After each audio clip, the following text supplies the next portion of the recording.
Okay, so greetings. Hello, I'm Dr. Thomas Daffern, Director of the International Institute of Peace Studies and Global Philosophy. And I've met many people around the world for many years in various guises. I'm also speaking as coordinator of one particular research project we have going here at the Institute, which is to do with peace policy research. Actually, we're the only think tank in the world that focuses on peace policy. Other bodies look at defence policy, security policy, intelligence policy, economic policy and foreign policy, all of which are interrelated into the concept of peace policy. It's a new idea which, as a philosopher of peace and a historian, my PhD is on the history of peace research since 1945 to 2001.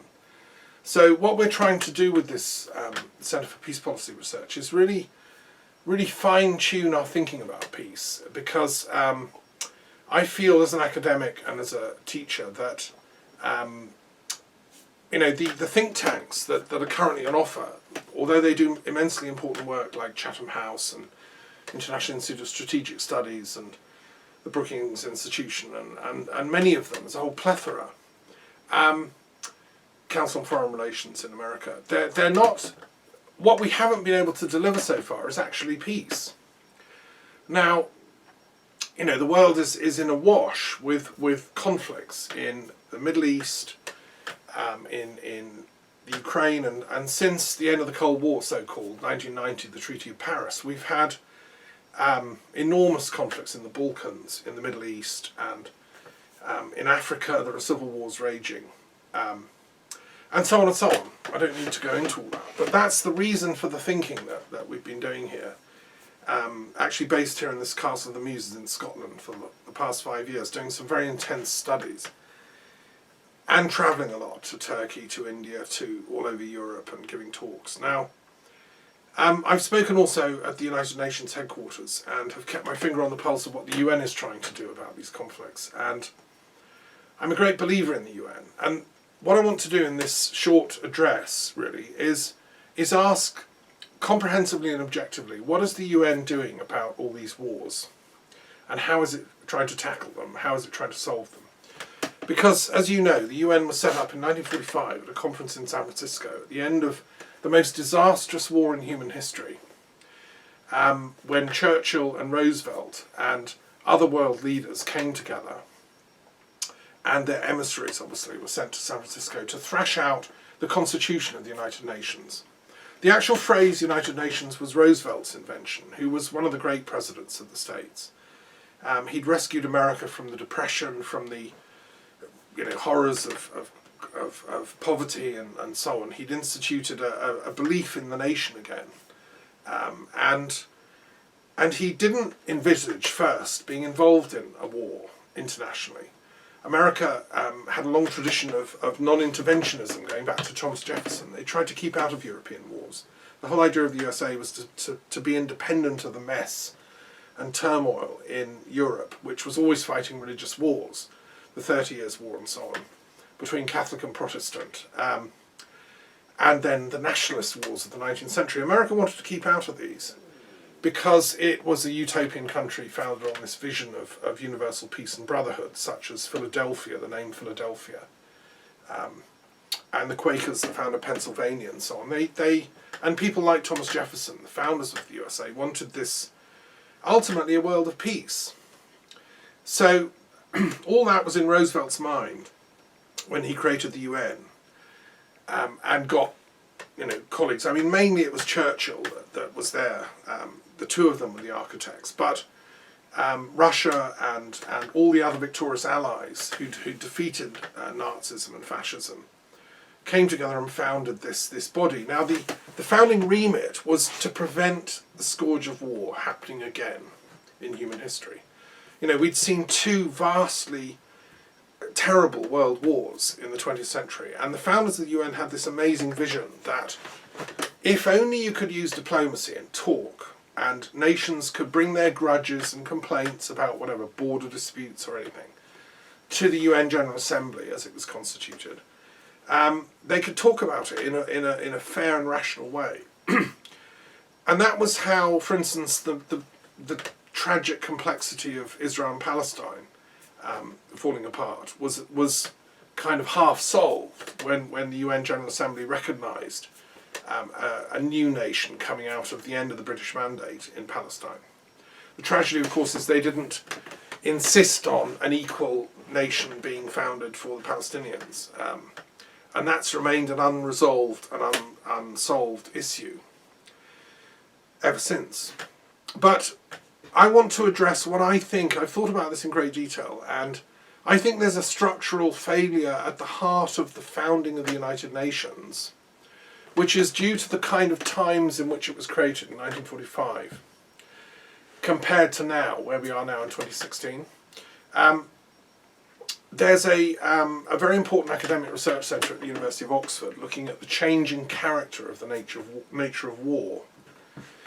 In the 19th century, and really ever since the Treaty of Westphalia in Europe and the creation of the modern nation state, the understanding of war has been that war is a clean struggle between two nations, like France and Germany, or Germany and Denmark, or Italy and France, or whatever, or Britain and France. You know, there's the whole history of modern European history is conflicts between these different nation states, which then overspilled around the world. So when you had the 7 Years' War between France and Britain in Europe, it also took place on the plains of India and in Canada, because the nation states of France and Britain were at war. So these nations overspilled and became international.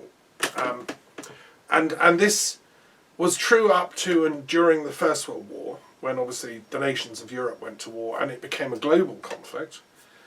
And also in World War II, again, the nations of Europe went to war and became a global conflict, and then other international powers were brought in. And so, when the founders of the United Nations came together, they thought wars were things that take place between nation states. And therefore what you need is an architecture that solves conflicts between nation states, and that brings together representatives of nation states into a big assembly called the General Assembly, where they debate and they put forward the interests of their nation states. So it's what I call the billiard ball model of international relations, just as the physics of the day was based on Newtonianism, which again is the billiard ball model.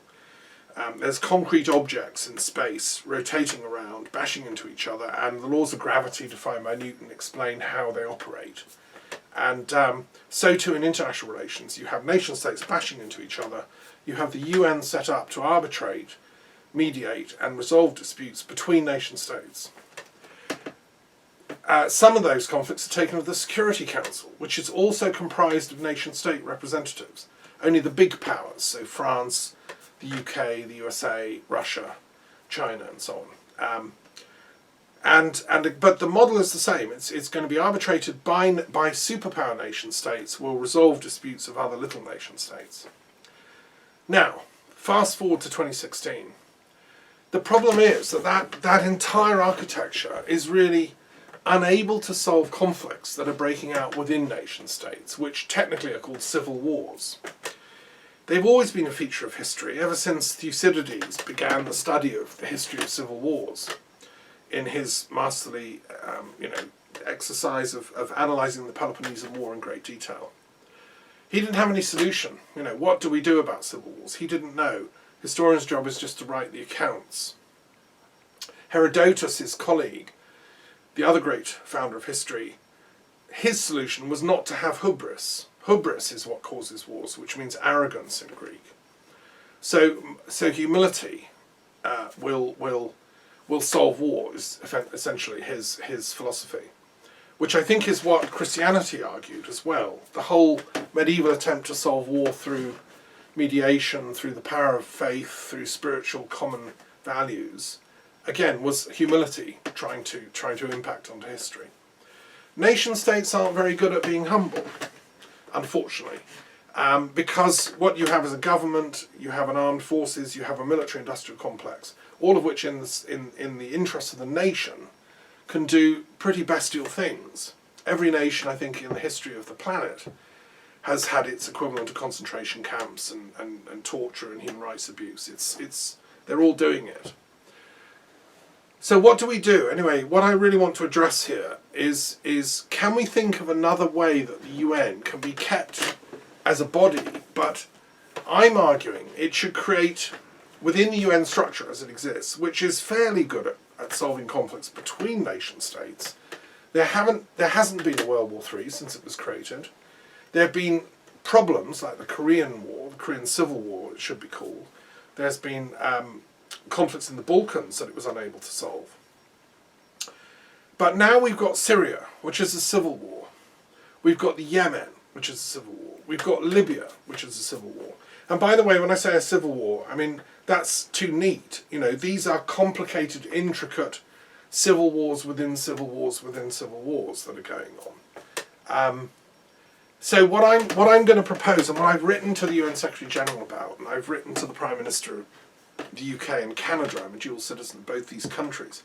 They were two of the founders of the United Nations. It's in our interests that the United Nations succeeds in solving these conflicts, which are incredibly costly to the world in terms of refugees, poverty, the destruction of the nations involved. Look at what's happened to Libya and Syria.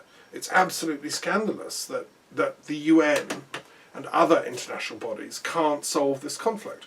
Well, I'm saying it can't solve it because it's not designed to solve conflicts within nation states. It's designed to solve conflicts between nation states, not within them. So what I proposed is we need a United Nations Intranational Mediation Agency, UNIMA.